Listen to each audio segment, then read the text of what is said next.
नमस्कार दर्शकों, आज हम बात करेंगे मोल्टिक्स न्यूज़ चैनल के पत्रकार नीरज झा के बारे में, जिन्होंने अभी वर्तमान में संत रामपाल जी महाराज जी के ऊपर एक वीडियो बनाई कि संत रामपाल जी महाराज अवतार या अपराधी। मैं भगवान हूँ। अगर कोई ये दावा करे तो आप क्या कहेंगे? अच्छा चलिए, कोई ये दावा करे कि संत कबीर जो हैं वो भगवान थे और मैं उनका स्वरूप हूँ। मेरे रूप में संत कबीर जो कि परमेश्वर हैं उन्होंने अवतार लिया है, तो आप क्या कहेंगे? या तो आप हंसेंगे या गुस्सा होंगे, या फिर एक संभावना ये है कि कहने वाले के बारे में जानने का प्रयास करेंगे, या फिर बहुत परेशान हो तो मान लेंगे कि ठीक ही कह रहे हैं। जब मैंने सुना तो मैं हंसा, थोड़ा गुस्सा भी आया और फिर जानने की कोशिश करने लगा। जानने के बाद एक बात कही जा सकती है कि ये व्यक्ति जो दावा कर रहा था भगवान होने का, वो आपराधिक प्रवृत्ति का है, वैज्ञानिक टेम्परामेंट से कोसों दूर है और आम लोगों की भावनाओं से खेलने वाला पर पीड़क है। निचली अदालतों के द्वारा हत्या के मामले में दोषी करार ये व्यक्ति है रामपाल। उसने जिस प्रकार से तथ्य पेश करे और संत रामपाल जी महाराज जी पर आरोप लगाए कि वो जो भी तथ्य बताते हैं वो प्रमाणित नहीं है, उन विषय पर आज हमारे साथ उपस्थित है संत रामपाल जी महाराज जी के शिष्य सचिन दास जी, निखिल दास जी और साहिल दास जी। तो हर एक चीज़ परत दर परत उस चीज़ की डिस्क्लोज करी जाएगी और जिस दावों को पेश कर रहे हैं उन दावे के ऊपर चर्चा की जाएगी और आपको इस चीज़ से भी जागरूक किया जाएगा कि किस प्रकार एक दलाल पत्रकार हमारे युवा को भ्रमित करता है अपने गलत तथ्यों के आधार पर, और जो एक परम संत हैं जिनको हमें आदर की दृष्टि से देखना चाहिए और जो हमारे लिए पूजनीय है, जिन्होंने समाज हित में इतने कार्य करे, उनके प्रति दूषित करता है एक युवा समाज के दिमाग को। तो सबसे पहले हम जानना चाहेंगे सचिन दास जी, आप इस विषय पर क्या कहेंगे जो उन्होंने वीडियो बनाई है? फौजी भाई, ये 2 टके के दल्ले पत्रकार बहुत घूम रहे हैं, इनको गली का कुत्ता भी नहीं पूछता, आपको बता दूं। और जो इसने भ्रामक खबरें फैलाई है संत रामपाल जी महाराज जी के बारे में, आज इसकी सारी अफवाहों को परत दर परत हम खोल के रख देंगे यहाँ पे। इसने ईर्ष्यावश संत रामपाल जी महाराज जी के अच्छे कार्यों को ना देखते हुए सिर्फ अफवाह फैलाने का कार्य किया है। पर आज भारत शिक्षित है, कुछ साल पहले तुमने कर ली जो करनी थी, आज तुम्हारी मट्टी पलीत होएगी। साहिल जी, आप इस विषय पर क्या कहना चाहेंगे? हमारे देश में हमारे युवाओं को इस जैसे चाटुकार पत्रकार जो 200 रुपए का माइक लेकर अपने आप को ना जाने कितना बड़ा पत्रकार समझ लेते हैं, कैमरे के आगे बैठकर कुछ भी बकने लग जाते हैं, साइंस का एक वर्ड सीख लेते हैं साइंटिफिक टेम्परामेंट, और ना जाने अपने आप को कितना ज्ञानी समझने लगते हैं और समाज में ऐसा गू परोसते हैं। क्योंकि इन जैसे पत्रकार ही हैं जो मुंह से हकते हैं। अब समाज के युवा जागरूक हो चुके हैं, इन जैसे चप्पल चाट पत्रकारों को अब मुंह की खानी पड़ेगी। तो नीरज झा, सुन लीजिए, आपका आज से एक नया नाम भी इजाद होता है, चप्पल चाट पत्रकार। निखिल जी, आप क्या कहेंगे इस विषय पर? बिना सोचे समझे कैमरे के ऊपर आना और किसी की आस्था को ठेस पहुंचाना, ये सबसे सस्ता और सबसे बढ़ावा वाला काम है जो आज के टाइम पे ये दलाल पत्रकार कर रहे हैं। आज इसका पॉइंट टू पॉइंट इसको नंगा करेंगे और इसके बाद ऐसे दुनिया भर के पत्रकारों की रूह कांप जाएगी। बिल्कुल जी, समाज को जागरूक करना भी बहुत ज़रूरी है ताकि जो ये भ्रष्ट पत्रकार हैं इनको भी आगे इस चीज़ का ध्यान रहे, किसी पर टिप्पणी करे तो एटलीस्ट अपनी पूरी रिसर्च रखें। जो इसका पहला दावा है अब उस पर चर्चा करते हैं। ये दोगला पत्रकार, तलवे चाटने वाला पत्रकार, एक आरोप और लगाता है संत रामपाल जी महाराज जी के सतलोक आश्रम पर कि उस समय वहाँ पर प्रेगनेंसी किट मिली थी। इस विषय में और जानेंगे उनके शिष्यों से। प्रेगनेंसी किट इसकी माँ ने रखी थी कि इसकी बहन ने रखी थी वहाँ जाके? अगर इसमें दम होगा ना तो इस बात ना साबित करके दिखा देगा। और जिन बढ़वे पत्रकारों ने, जिन बढ़वे अखबार वालों ने यह खबर छापी थी, वे तो नाक रगड़ के माफ़ी मांग चुके संत रामपाल जी महाराज जी के चरणों में। और माफ़ी ये भी मांगेगा जब इस पर लीगल कार्रवाई होएगी और इससे साबित नहीं करी जाएगी। यह बात ये कहता है कि संत रामपाल जी महाराज साइंटिफिक टेम्परामेंट से कोसों दूर है और साइंटिफिक टेम्परामेंट के विरुद्ध है। इस पर आप क्या कहना चाहेंगे? देखिए, ये बात करता है साइंटिफिक टेम्पर की। साइंटिफिक टेम्पर में ना कुछ मुख्य विशेषताएं होती है, आपको मैं पढ़ के बताता हूँ, ये स्क्रीनशॉट भी आप लगा सकते हो। इसमें सबसे पहले आदमी के अंदर क्यूरियोसिटी होनी चाहिए, जिज्ञासा। इन्होंने संत रामपाल जी महाराज जी के तत्व ज्ञान को जानने की कभी कोशिश ही नहीं की, तो साइंटिफिक टेम्परामेंट के खिलाफ है ये। इसमें रैशनल थिंकिंग होनी चाहिए, जो कि इसमें बिल्कुल भी नज़र नहीं आती। इसमें साक्ष्य और प्रमाण पर विश्वास, मतलब कि एविडेंस बेस्ड थिंकिंग होनी चाहिए। अब एविडेंस, संत रामपाल जी महाराज जो अपना आध्यात्मिक ज्ञान देते हैं, सामाजिक ज्ञान देते हैं, उसके अंदर तर्क और प्रमाण इतने सारे प्रस्तुत करते हैं कि सवाल को जगह ही नहीं बचती। पर इसने कभी 1 घंटा भी संत रामपाल जी महाराज जी का सत्संग नहीं सुना, इसने सिर्फ अफवाहें सुनी है। और बताता हूँ आपको, इसके अंदर आता है आगे। हाँ, एक बात बतानी थी मेरे को कि संत रामपाल जी महाराज जी के बारे में इसने बोला अपनी वीडियो में कि संत रामपाल जी महाराज कहते हैं मैं बड़े बड़े रोगों को ठीक कर सकता हूँ। भाई, संत रामपाल जी महाराज जी ने जो बोल दिया वो पत्थर की लकीर है। संत रामपाल जी महाराज जी की भक्ति से, उनके आशीर्वाद से लाखों लोगों के कैंसर ठीक हो चुके हैं, उनकी लाइलाज बीमारियां ठीक हो चुकी हैं, उनको घर में बरकत हुई है और उस चीज़ के प्रमाण मौजूद हैं। हम ऐसे हवा में बात नहीं करेंगे। ए ट्रू स्टोरी नाम का यूट्यूब चैनल है, उस पे हजारों भक्तों के, हजारों अनुयायियों के इंटरव्यू डाले हुए हैं, आप जाके उसको देख लीजिए, ठीक है। और बिहार के अंदर भी सैकड़ों लोग मौजूद हैं, उनके जाके एक बार इंटरव्यू ले ले, तेरी आंख का पर्दा हट जाएगा, ठीक है। तो ये हो गया एविडेंस बेस्ड थिंकिंग जो कि संत रामपाल जी महाराज जी ने डेवलप की है हमारे अंदर, करोड़ों अनुयायियों के अंदर। इसमें प्रश्न पूछने की प्रवृत्ति होती है, ठीक है। वैसे संत रामपाल जी महाराज जी का सत्संग अगर महीना भर कोई सुन लेगा तो उसके अंदर प्रश्न बाकी ही नहीं बचता, क्योंकि उनका सत्संग इतना खरा है। इसमें एक मुख्य पॉइंट आता है, नए तथ्यों के आधार पर अपने विचार बदलने की तत्परता होनी चाहिए, मतलब कि ओपन माइंडेडनेस होनी चाहिए, जो कि इस संकीर्ण बुद्धि के आदमी में, इस मूर्ख व्यक्ति में बिल्कुल भी नजर नहीं आता। ये अफवाहें फैलाने पे लगा हुआ है, इसमें ओपन माइंडेडनेस होनी चाहिए। संत रामपाल जी महाराज जी के प्रमाण आधारित ज्ञान और उनके समाधान पे एक बार थोड़ी रिसर्च कर लेता तो ये इतनी बकवास ना करता, ठीक है। इसमें अंधविश्वास और पूर्वाग्रह से बचना होता है। अब ये संत रामपाल जी महाराज जी से ईर्ष्या पाले हुए है पूरी तरीके से, ईर्ष्या में जलता हुआ यह आदमी पता नहीं कितनी बकवास कर रहा है, कितनी अफवाहें फैला रहा है, जो कि हम परत दर परत इस वीडियो में और भी खोलेंगे आगे, ठीक है। इसमें उदाहरण भी दिया है, आप देखिए, किसी भी अफवाह को बिना जांचे परखे सत्य नहीं मानना, जबकि इसका तो कार्य है, ये नीरज झा का कार्य है अफवाह फैलाना, क्योंकि ये संत रामपाल जी महाराज जी से ईर्ष्या रखता है। क्यों रखता है, उसका रीजन तो यही स्पष्ट कर सकता है। संत रामपाल जी महाराज जी को आज करोड़ों लोग भगवान मानते हैं, ठीक है। एक सबसे बड़ा उदाहरण आपको बताता हूँ उनके भगवान की शक्ति का, कि कुछ महीने पहले उत्तर भारत पूरा बाढ़ में जकड़ा हुआ था, सितंबर 2025 की बातें हैं। संत रामपाल जी महाराज जी के पास सारे गांव की पंचायतें प्रार्थना लेके पहुंचने लगी। मैं सिर्फ हरियाणा की बात नहीं कर रहा, पंजाब, हरियाणा, उत्तर प्रदेश, राजस्थान, इन सभी राज्यों में संत रामपाल जी महाराज जी ने मुंह मांगी मदद की। किस प्रकार की, मोटरें दी, पाइप दी, और भी जो सहायता थी, उनको अन्न प्रदान किया। तो अन्नपूर्ण मुहिम के तहत ये सारा काम किया गया। आप ये वीडियो लगाइएगा, इसमें एविडेंस बेस है कि वो पानी इतना ज़्यादा था गाँव के अंदर भरा हुआ, समुद्र बह रहा था गाँव में, गाँव पलायन कर चुके थे। वहाँ पे उन मोटर और पाइपों के द्वारा वो पानी निकालने के लिए 1 साल कम से कम लगना था। और संत रामपाल जी भगवान जी की शक्ति से, मैं कहूँगा संत रामपाल जी भगवान जी के आशीर्वाद से, उनकी शक्ति से वो पानी 15 दिन के अंदर निकल गया। कि वह संत वैज्ञानिक तरीके से अपने कार्य करेगा, तो यह भी प्रत्यक्ष हुआ कि संत रामपाल जी महाराज ने वैज्ञानिक तकनीकी मोटर पाइप को माध्यम बनाया और सर्व कार्य कर दिया, क्योंकि परमेश्वर की शक्ति के बिना मोटर पाइपों से पानी निकलना संभव नहीं था। इसका आप एक उदाहरण से समझिए।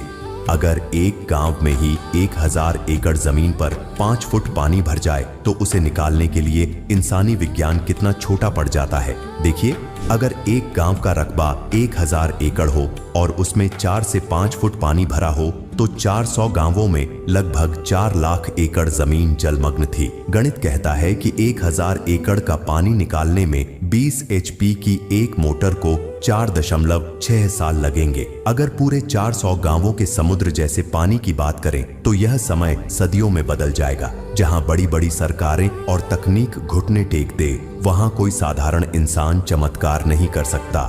इतिहास गवाह है, जब इन 400 गांवों में बाढ़ ने हाहाकार मचाया, तब संत रामपाल जी महाराज स्वयं भगवान के स्वरूप में सामने आए। दुनिया के पास केवल तर्क थे, लेकिन संत रामपाल जी महाराज जी के पास वह सामर्थ्य था जो सृष्टि के नियमों को बदल देता है। संत रामपाल जी महाराज ने हजारों की संख्या में हाई पावर मोटरें दी, लेकिन गौर करने वाली बात यह है कि 400 गांवों में वितरण के बाद हर गांव के हिस्से में औसतन 4 से 5 मोटरें आती हैं। विज्ञान के हिसाब से 4 मोटरें मिलकर भी एक गांव का पानी सुखाने में कम से कम 1 साल का वक्त लेती। लेकिन वह परमात्मा का ही चमत्कार था कि वह पानी मात्र 15 से 20 दिनों में गायब हो गया।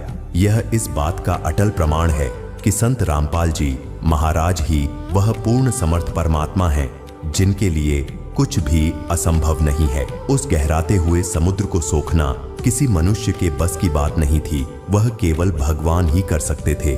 आज दुनिया को ऐसे ही समर्थ गुरु की जरूरत है। उनकी शरण में आकर ही हम हर प्राकृतिक आपदा और जीवन के संकटों से पार पा सकते हैं। और ये तथ्य और सत्य केवल आपके लिए नहीं, बल्कि दुनिया ने भी स्वीकार किया है। मेरे गांव में 2022 में पानी आया था और उस समय मेरे गांव का भाई था जेजेपी का जिला अध्यक्ष अमित बुरा और डिप्टी सीएम था दुष्यंत चौटाला। बहुत सामान मिला गांव ने, लेकिन उस पानी को निकालने के लिए 3 महीने लगे थे। और इस बार 2025 में जो पानी आया वो 2022 वाले पानी से 10 गुना था, पूरा 10 गुना। 7 फुट पानी, चारों गांव के चारों तरफ के रास्ते बंद, स्कूल बंद, पीएचसी बंद, वाटर सप्लाई बंद। लेकिन हमने इतनी दिक्कत झेली है, तो वो गुरुजिया ने जो मोटर और पाइप दिए, कदे किसी भाई का बहम हो, वो पानी उन मोटर पाइपा तक नहीं उतरिया। वो पानी गुरुजिया ने तेल में बैठे बैठे चूस लिया, चूसा गया हो। हाँ, तो इस दर्जे से हम सतगुरु रामपाल जी महाराज को परम पिता कबीर भगवान का दर्जा दे रहे हैं। ये आदमी कहीं भी जाके रिसर्च करके जवाब दे दे कौन से टेम्परामेंट के खिलाफ है संत रामपाल जी महाराज, भाई वो भगवान है। एक्चुअल में मैं आपको बताऊं, साइंस 2 प्रकार की होती है। एक होती है मेटेरियल साइंस, जिसमें ये सारे लोग अटके हुए हैं। उसके ऊपर होती है स्पिरिचुअल साइंस। ठीक है, हम कोई सी साइंस का भी विरोध नहीं करते, हम दोनों का यूज करते हैं, दोनों का लाभ लेते हैं। पर ये आदमी एक में अटके हुए हैं क्योंकि ये अंधविश्वासी हैं, ये साइंटिफिक टेम्परामेंट के खिलाफ हैं ये लोग। तो भाई थोड़ा सा डेवलप करो साइंटिफिक टेम्परामेंट को। और संत रामपाल जी महाराज जी की आध्यात्मिकता जो मेटेरियल साइंस को भी बोना साबित कर देती है, उसके साक्ष्यों पे जाके एक बार रिसर्च करके देखो, आपको जवाब मिल जाएगा।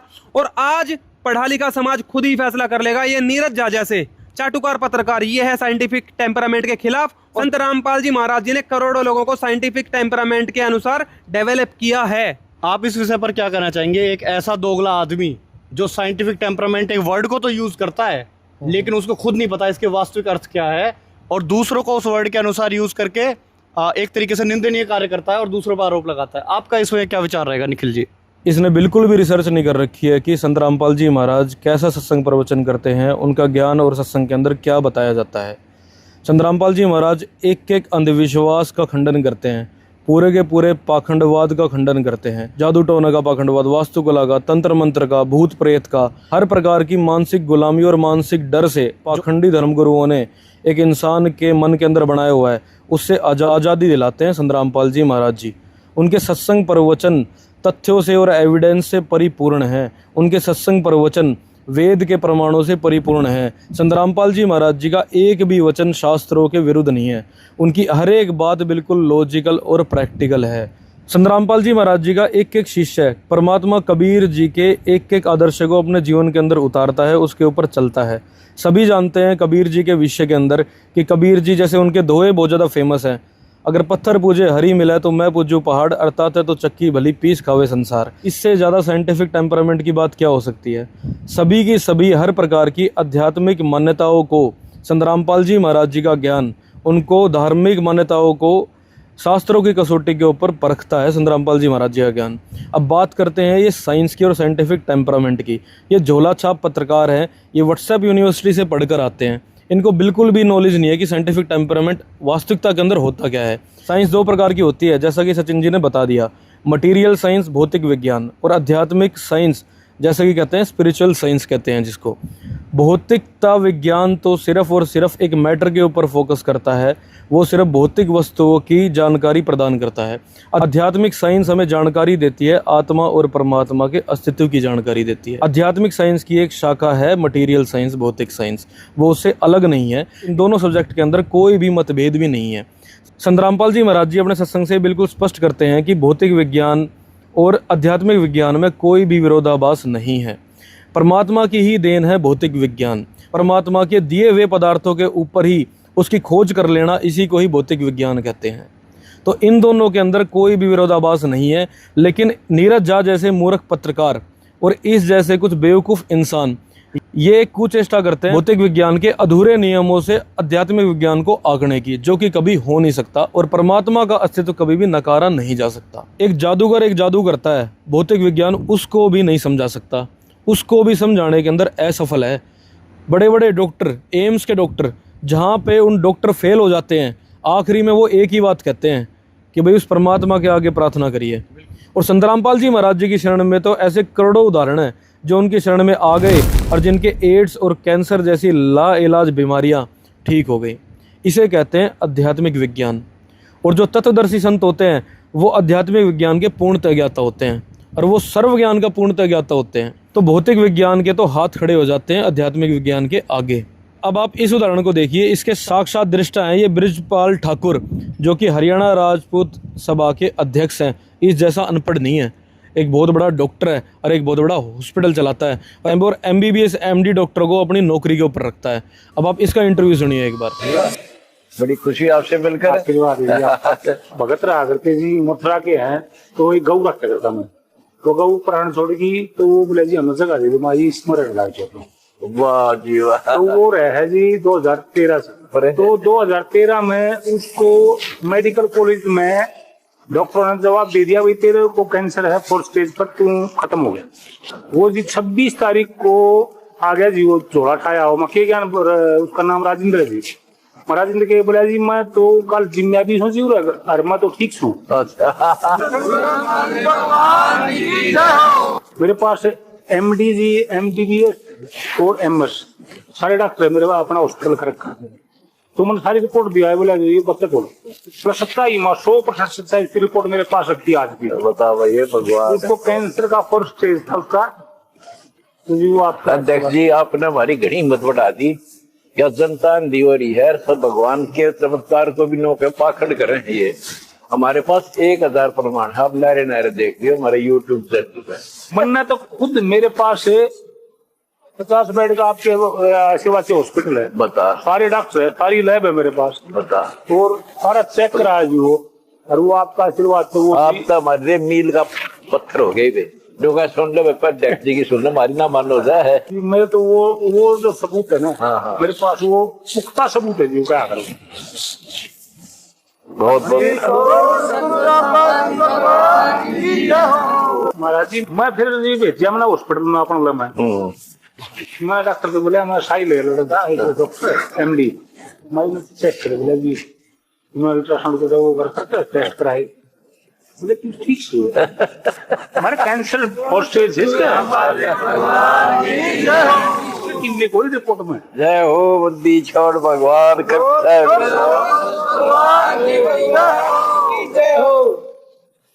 मैं तो उस दिन से है ना यू ले लिया कि देखो धरती पे जो आपसे अवतार दिया है वो सच्चाई है उसको।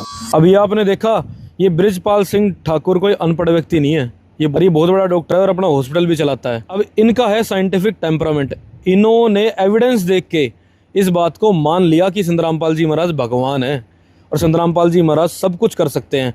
कैंसर जैसी लाइलाज बीमारी 4th स्टेज की, जिसके लिए डॉक्टरों ने हाथ ठा दिया था, उस बीमारी का भी इलाज अपने आंखों से देख के इन्होंने भी अपने साइंटिफिक टेम्परामेंट को डेवलप कर लिया।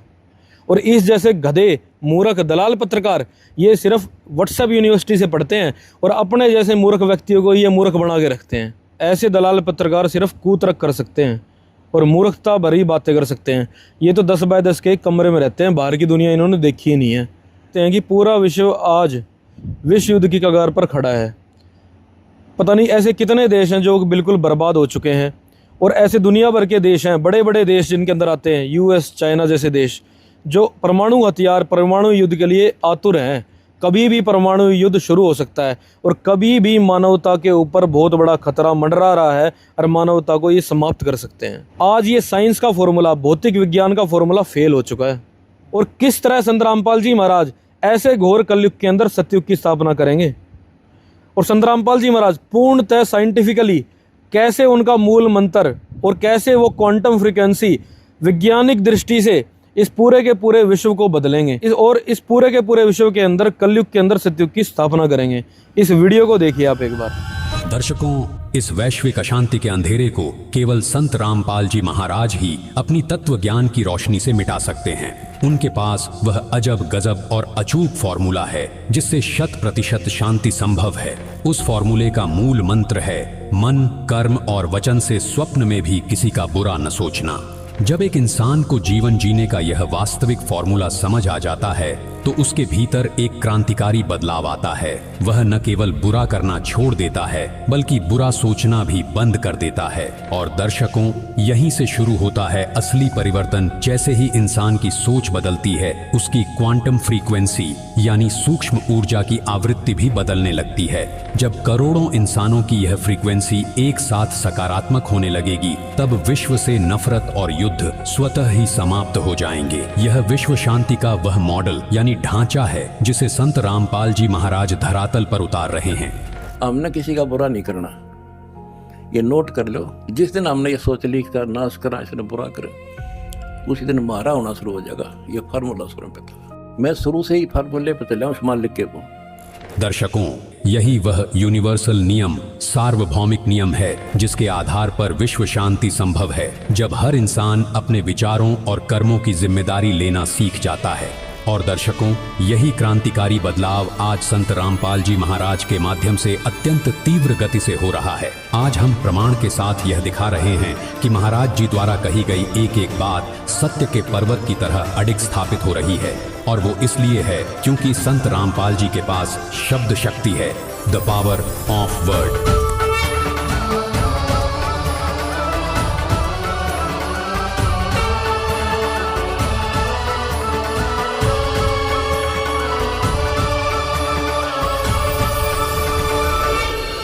इस दिव्य शब्द शक्ति के प्रभाव से लोग न केवल संत रामपाल जी महाराज के फॉर्मूले यानी सूत्र को अपनाने के लिए प्रेरित हो रहे हैं, बल्कि इसे सहर्ष स्वीकार भी कर रहे हैं। इसी आंतरिक बदलाव से विश्व शांति का सपना आज धरातल पर सच हो रहा है और तेजी से आगे बढ़ रहा है। देखिए ये वीडियो। हम तो विश्व कल्याण का उद्देश्य लेकर इस मार्ग पर कदम रखा दास ने मालिक के सहयोग से। उन्हीं का वचन है कि पूरा विश्व में ये ज्ञान फैलेगा, कबीर साहब रहेंगे, सतनाम सब जाप करेंगे और पूरा विश्व एक होगा। ये सीमाएं देशों की समाप्त हो जाएंगी, टुकड़े में अलग से व्यवस्था अलग बनी रहेगी। हम सब एक परमात्मा के बालक हैं, हिंदू मुस्लिम सिख ईसाई जितने भी प्राणी हैं। जीव हमारी जाति है, मानव धर्म हमारा, हिंदू मुस्लिम सिख ईसाई धर्म नहीं कोई नारा। हमारा ये नारा है, हमारा ये उद्देश्य है।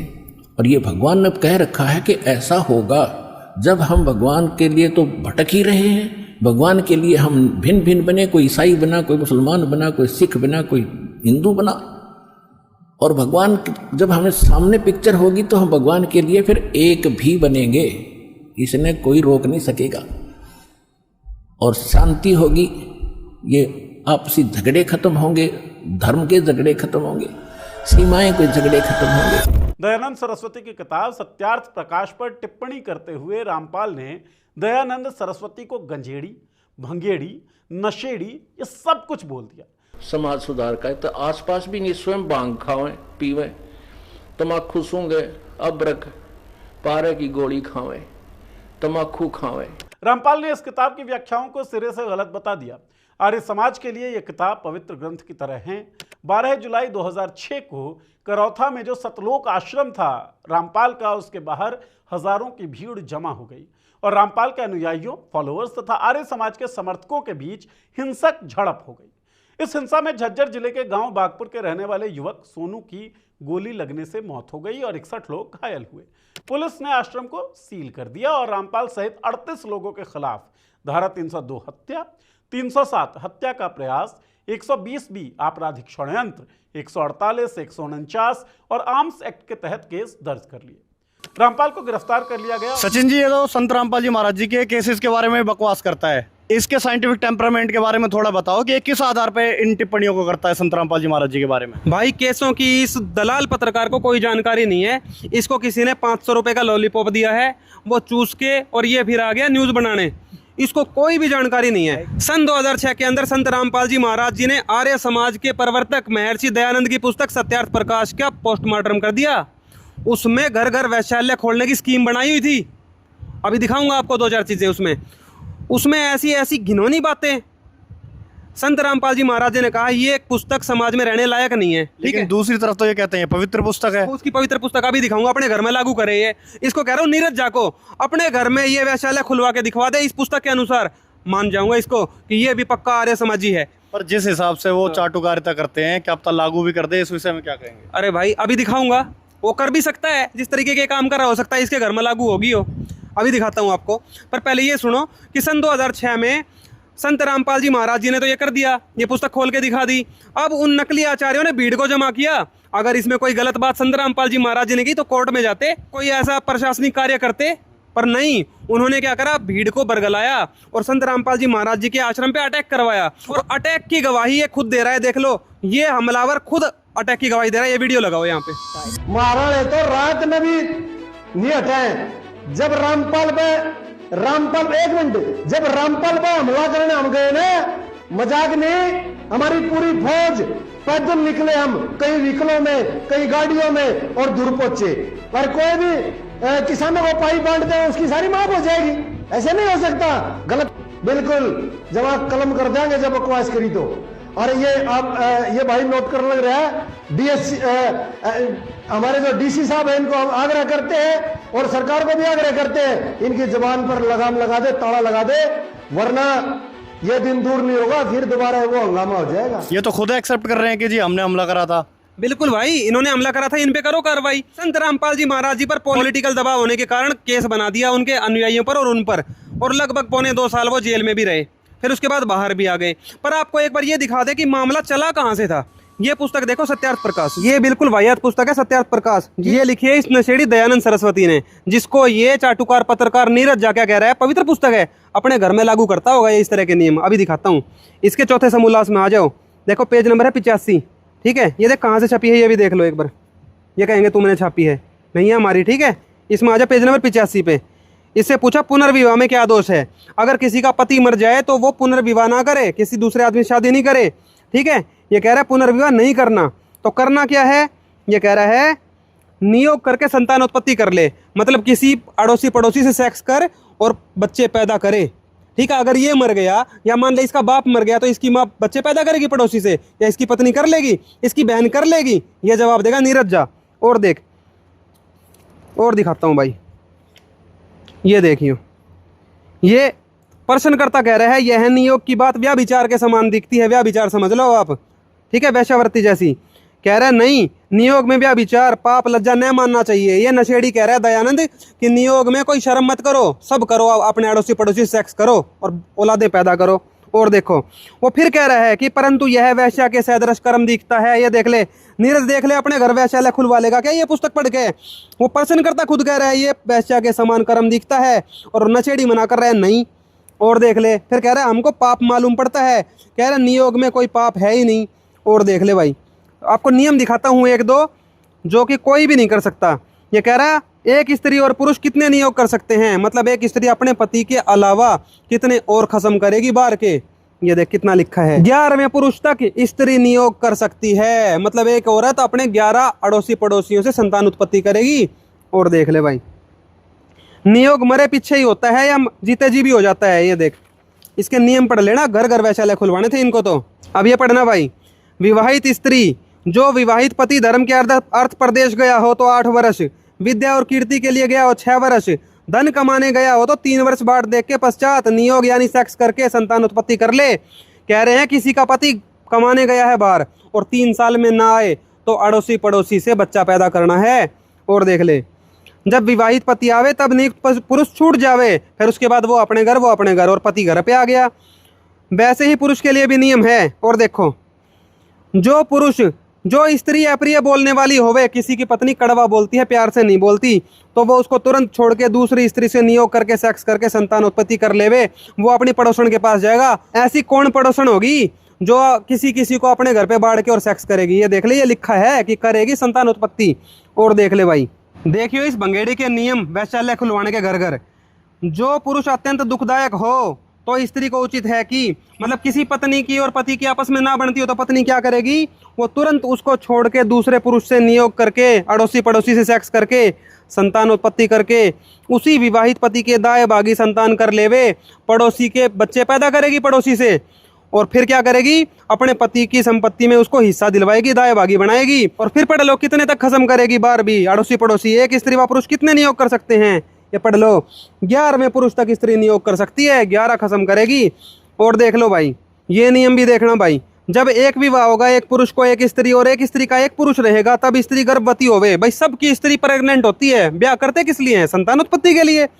सिर रोगिणी हो, कोई बीमार रह जाए, या पुरुष दीर्घ रोगी हो और दोनों की युवावस्था हो, उनसे न रहा जाए तो फिर क्या करें। कह रहे किसी की पत्नी प्रेग्नेंट होगी या फिर बीमार होगी, या किसी का पति हो गया इस प्रकार से बीमार हो गया, तो उससे रहा ना जाए, मतलब जवानी में रहा ना जाए, सोच संबंध बना, तो क्या करेगी, तो फिर क्या करें? कह रहा है इसका उत्तर नियोग विषय में दे चुके हैं। नियोग करना है, सेक्स करना है। कैसे करना है?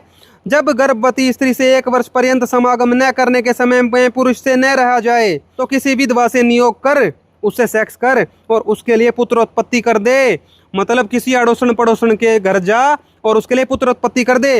अब एक बात समझने की है कि 100% लोगों के घर में स्त्री प्रेग्नेंट होती हैं, तो अब वो विधवा कहोगे इसको, जो विधवा के पास ये जा के सेक्स करेंगे, उस विधवा को वैश्या कहोगे कि नहीं, ये तो वैश्यावृत्ति करवाना चाह रहे हैं घर घर में। तो नीरज, अगर ये पुस्तक पवित्र है तो अपने घर में भी लागू करी होगी तने।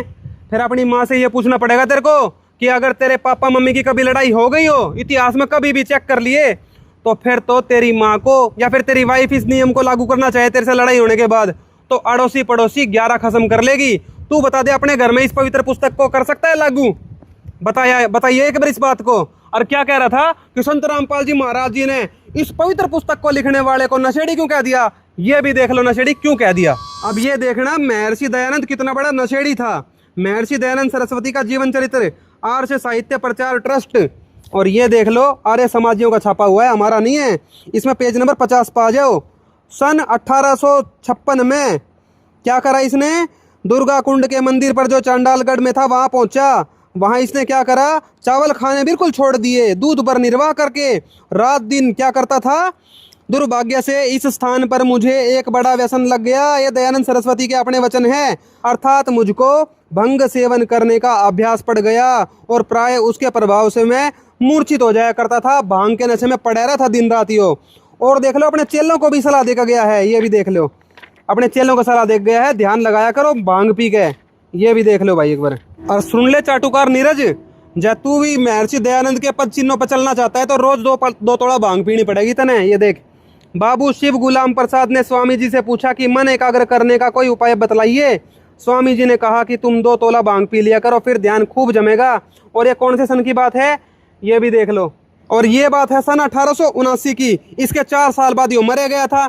इसने तो कभी नशा छोड़ा भी नहीं। साहिल जी, आप इस विषय पर क्या कहेंगे?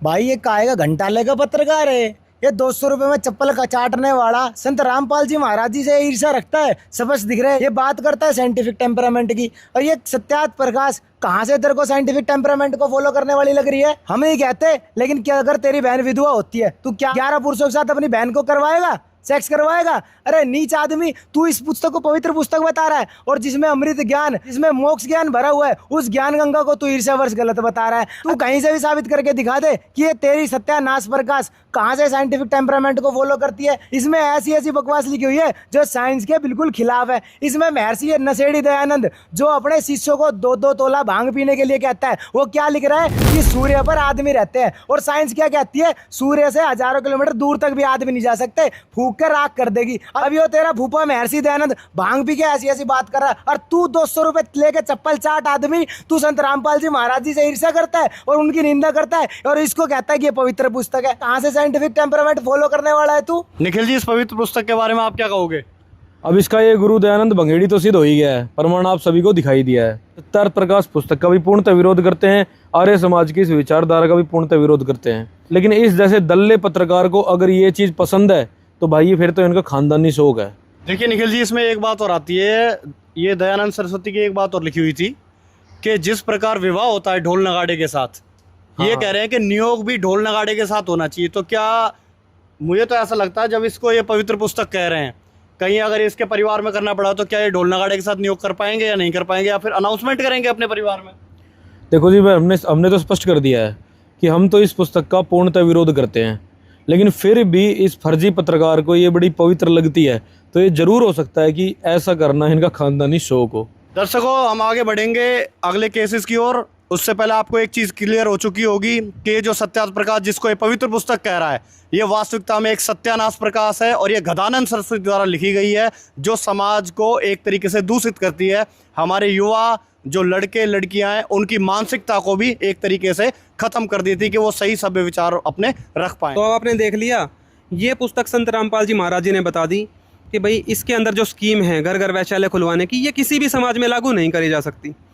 उन आचार्यों को तो ये पता चल गया कि भाई इसमें लिखा है, पर समाज को तो कुछ पता नहीं। समाज को उन्होंने भ्रमित किया, आश्रम के बारे में उन्होंने अफवाह फैलाई। जैसे ये चाटुकार पत्रकार है, इस प्रकार के ही चप्पल चाट, ये गोबर खाने वाले, इसी तरह के अफवाह फैला के संत रामपाल जी महाराज जी के खिलाफ इन्होंने जनता को इकट्ठा करा, आम लोगों को इकट्ठा करा वहाँ पे, और वहाँ पे पुलिस प्रोटेक्शन दे दी गई थी सतलोक आश्रम में।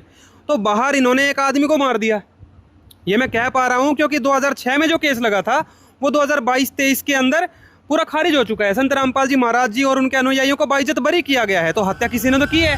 FIR संख्या 198/2006 संत रामपाल जी महाराज और उनके अनुयायियों पर हत्या का झूठा आरोप लगाया गया। 16 साल बाद 20 दिसंबर 2022 को माननीय एडिशनल डिस्ट्रिक्ट एंड सेशन जज श्री राकेश सिंह ने सभी को बाइज्जत बरी कर दिया। मुकदमा नंबर 3 FIR संख्या 446/2006 है। जमीन की धोखाधड़ी का झूठा आरोप संत रामपाल जी महाराज पर लगाया गया। 12 साल बाद 1 मई 2018 को चीफ जुडिशियल मजिस्ट्रेट ने संत रामपाल जी महाराज और उनके सभी अनुयायियों को बाइज्जत बरी कर दिया। तो बाहर जिन लोगों ने की वो भी आपको दिखा दिया है कि भाई वो खुद कह रहे हैं कि हम हमलावर थे। मतलब संत रामपाल जी महाराज जी को अब कोई भी सजा नहीं सुनाएगी किसी भी केस में, और जितने भी केसेस में फैसला आया है पुख्ता रूप में वो उनका बाइज्जत बरी का आया है। आज संत रामपाल जी महाराज 1-2 केस जो बच रहे हैं उनमें जमानत पे बाहर आ गए हैं, वो कोई स्ट्रॉन्ग केसेस नहीं है। आज उन्होंने अन्नपूर्णा मुहिम चलाई है, सन 2025 मार्च के महीने में उन्होंने चलाई थी, 1.25 साल हो चुका है। उसके तहत उन्होंने करोड़ों लोगों को बाढ़ से राहत दी, भूखमरी से राहत दी। जो अनाथ बच्चे थे उनको घर बना के दे रहे हैं, उनकी पढ़ाई का खर्चा, उनकी बीमारियों का खर्चा संत रामपाल जी महाराज उठा रहे हैं। इन चीज़ों को ये चाटुकार पत्रकार कवर नहीं कर सकते। आप जैसे सच्चे लोग ही इस चीज़ को कवर कर पाएंगे, ठीक है। तो इन जैसे चाटुकार पत्रकारों को मैं यही कहना चाहूँगा कि भाई तुम कितना भी जोर लगा लो, सच्चाई सामने आके रहेगी। तुम झूठ कितना भी फैला लो, आज समाज शिक्षित है, तुम्हारे चप्पल मारेगा मुँह पे। थोड़े दिन रुक जाओ, ये सच्चाई सामने आ रही है। तो दर्शकों, जैसा कि आपने देखा कि सचिन जी ने स्पष्ट कर दिया कि बिना तथ्यों के आधार पर इन्होंने संत रामपाल जी महाराज जी के ऊपर टिप्पणी कर दी, जबकि ये जो मर्डर केस के बारे में जो इन्होंने टिप्पणी की थी उसमें तो संत रामपाल जी महाराज आज बाइज्जत बरी हो चुके हैं, लेकिन फिर भी गलत तथ्यों को इसने समाज के सामने रखा ताकि समाज को भ्रमित किया जा सके।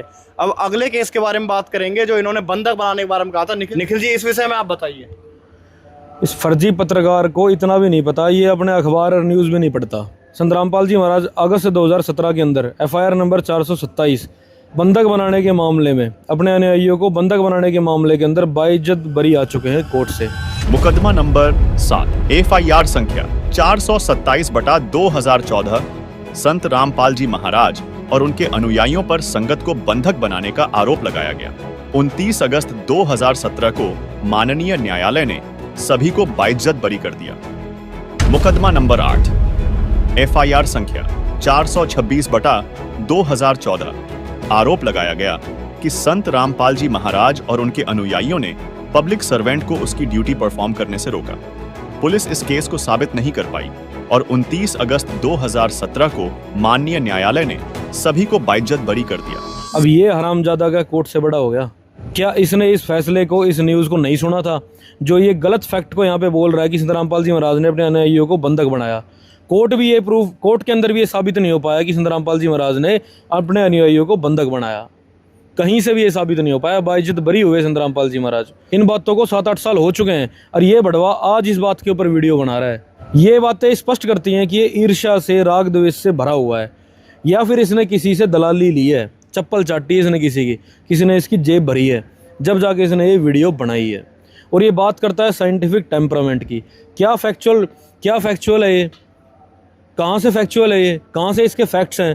क्या इसके फैक्ट्स हैं ये? लॉजिकल लगने वाले रामपाल बाबा का पर्दे के पीछे कुछ और ही खेल चल रहा था। बाबा रामपाल दूध से नहाता था और फिर उसी दूध की खीर बनाकर भक्तों में प्रसाद के रूप में बांटी जाती थी। सोचिए, दूध से नहा रहा है एक व्यक्ति, उस दूध में खीर बन रही है और भक्तों में वो बट रहा है प्रसाद की तरह। रामपाल ऊंचे आसन पर ध्यान की मुद्रा में बैठ जाता और भक्त उसे नहलाते। उस दूध को बर्तन में इकट्ठा किया जाता और फिर खीर पकाई जाती। बाद में पता चला कि कमरे की छत पर लगे पाइप से रामपाल पर दूध गिराया जाता। ये दल्ला चप्पल चाट आदमी ये क्या ये साइंटिफिक टेम्परामेंट की बात करता है। अरे तू कौन से टेम्परामेंट को फॉलो कर रहा है?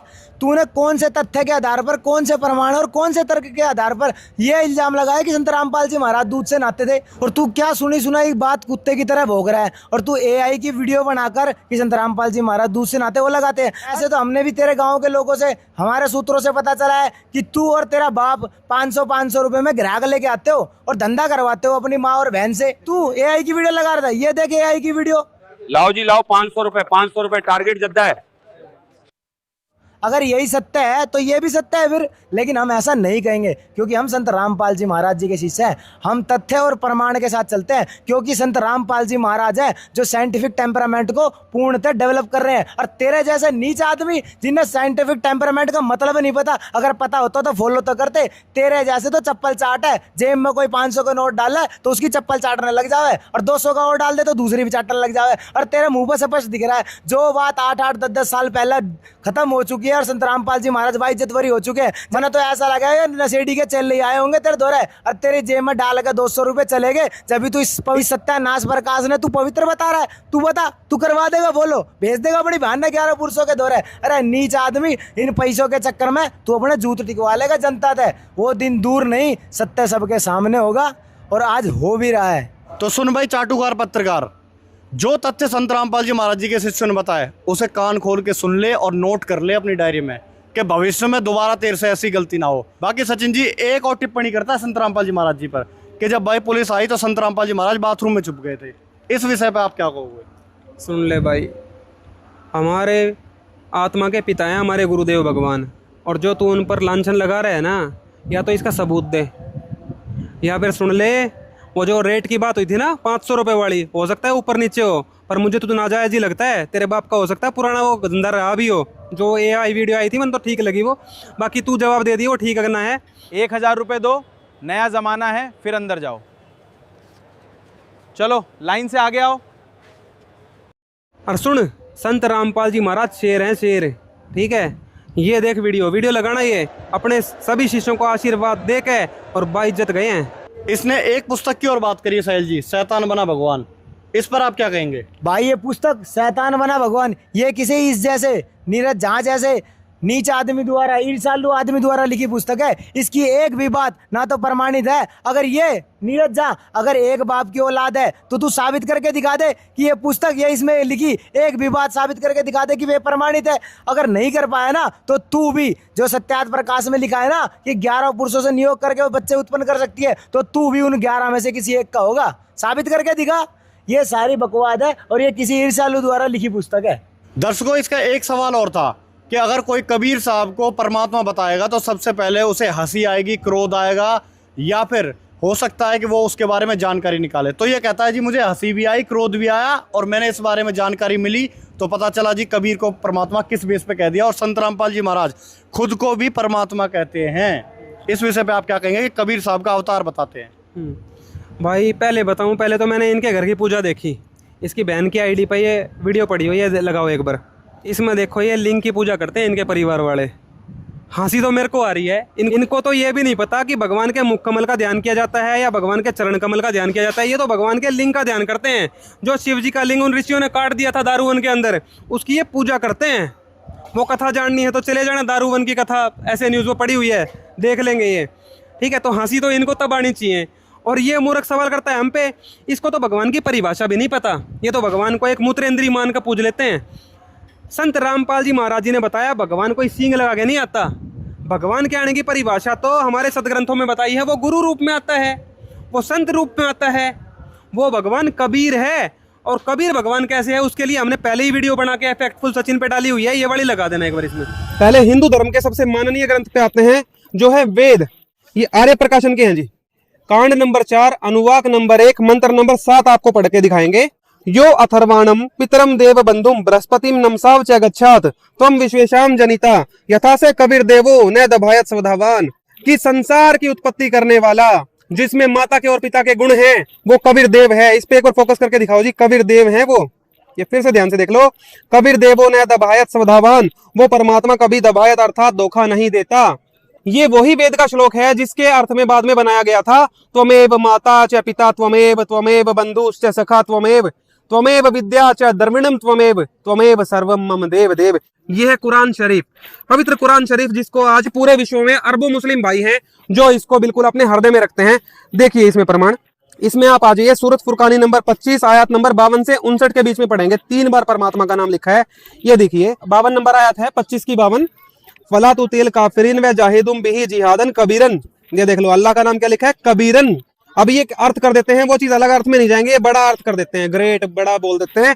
अर्थ करने वाले को ये नहीं पता था कि ये कबीर परमात्मा का नाम है या फिर अल्लाह का नाम है। अगले पेज पे दिखाते हैं, देखिए ये आ गई आयत नंबर 58, इसमें भी देख लिए इबाद ही खबीरा, अर्थात जिसकी इबादत करनी है वो कबीर है।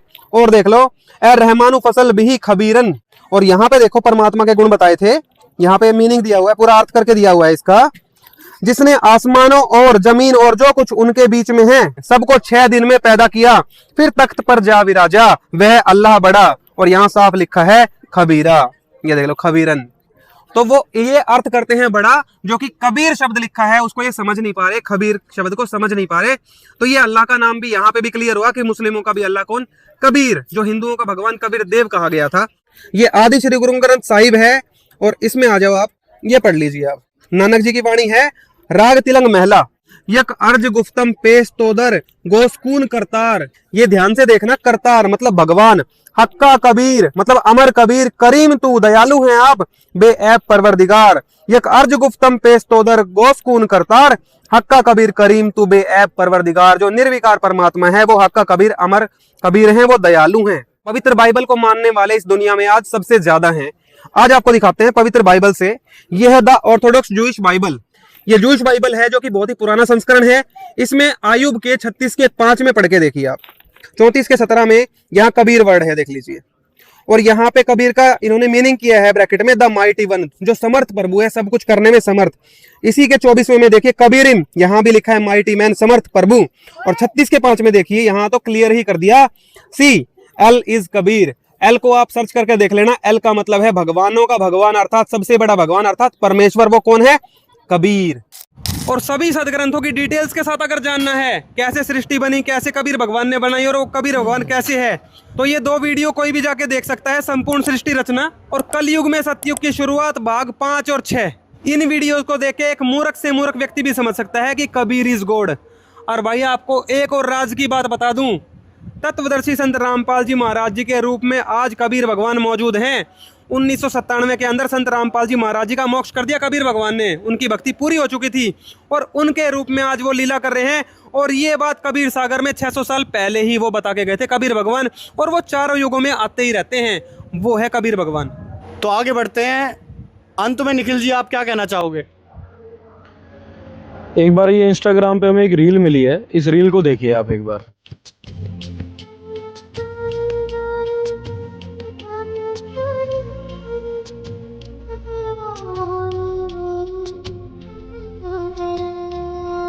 अब जो ये रील के अंदर मुजरा कर रही हैं, इनका नाम है खुशबू झा, और ये है इस नीरज झा की सिस्टर। अगर इन्होंने घर के अंदर ये अच्छे सत्संग प्रवचन चलाए होते तो आज इसके घर के संस्कार बहुत अच्छे होते। वो सिर्फ 50-50, 100-100 व्यू के लिए ये प्यार ले ले दे ले, ये नाचना गाना, ये मुजरा इनको इंस्टाग्राम के ऊपर करने की ज़रूरत नहीं पड़ती। इनको अच्छी आदतें होती हैं, इनके अच्छे संस्कार होते हैं। और इसलिए कहते हैं कि हमेशा इंसान को परमात्मा को मानना चाहिए और सच्चे सदगुरु की खोज करके उनकी भक्ति करनी चाहिए, जो कि आज के समय सिर्फ संत रामपाल जी महाराज जी हैं। उनके सत्संग सुनो और अपने जीवन को सुधार लो। साहिल जी आप क्या कहना चाहेंगे? जैसे निखिल जी ने अभी बताया है कि कैसे इसकी बहन इंस्टाग्राम पर मुजरा करती है सिर्फ 50 व्यूज़ के लिए। अब सोशल मीडिया पर मोस्टली पब्लिक इसीलिए 350 रुपये का रिचार्ज कराती है ताकि ऐसा मुजरा देख सके। और आप दूसरी तरफ देख सकते हो संत रामपाल जी महाराज जी की शिष्या, उनकी रील देखिए, उनकी रीलों में सत्संग, समाज सुधार की बातें और जन कल्याण में सहयोग की बातें ही मिलेंगी। और दूसरी तरफ देखिए संत रामपाल जी महाराज जी की शिक्षा। संत रामपाल जी महाराज जी ने लाखों बेटियों का दहेज मुक्त विवाह करा दिया, लाखों करोड़ों शिष्यों को नशा मुक्त बना दिया। अब वो नशे मुक्त समाज में अब बहन बेटियां जाएंगी जिनकी शादियां होंगी दहेज रहित, कितना पवित्र समाज तैयार होगा। और दूसरी तरफ ये और इसका परिवार कैसा समाज को कैसी चीजें परोस रहा है, 50 व्यूज के चक्कर में प्यार ले और प्यार दे, और कैसे लोगों को आकर्षित कर रही है। सचिन जी कुछ अंतिम शब्द? इस वीडियो के अंतिम पड़ाव में। भाई संत रामपाल जी महाराज जी जो समाज तैयार कर रहे हैं उसमें बहन बेटियों को इस तरह के काम अलाउड ही नहीं है। जो ये मुजरा कर रहे हैं ना इनके घर में, ऐसा अलाउड ही नहीं है। आप उनका देखो कितने शील विचार है, कितने अच्छे विचार हैं, कितना स्वच्छ समाज तैयार संत रामपाल जी महाराज कर रहे हैं। आप देख लो उनके आश्रमों में आने वाली बहन बेटियां किस प्रकार के कपड़े पहनती हैं, क्या उनकी गतिविधि होती हैं, ठीक है। तो वहाँ पे शुद्ध समाज तैयार किया जा रहा है। तो भाई मेरे अंतिम विचार तो यही हैं। इस बड़वे से मैं यही कहना चाहूँगा कि जो इसकी पवित्र पुस्तक थी इसको अपने घर में लागू कर ले तू, चाहे 1 दर्जन खत्म करवा अपने घर के महिलाओं के, हमने कोई टेंशन नहीं। पर संत रामपाल जी महाराज जी ने ठाना है कि इस प्रकार का विकार इस संसार से मिटाना है। और सुन, बस की हो ना तो इसने कर लिए घर पर लागू। और सुन, कदे तेरी आत्मा जाग जावे तो सतलोक आश्रम में आ जाना, या फिर ग्राउंड लेवल पे जाके अन्नपूर्णा मुहिम जिसने करोड़ों लोगों को लाभ पहुंचाया है उसकी रिपोर्टिंग कर लेना। हो सकता है तेरे पाप भी कुछ कम हो जाएं। तो दर्शकों, जैसा आपने देखा, इस तलवे चट्टे पत्रकार ने शुरुआत में कहा था कि भाई साइंटिफिक टेम्परामेंट के विरुद्ध है संत रामपाल जी महाराज।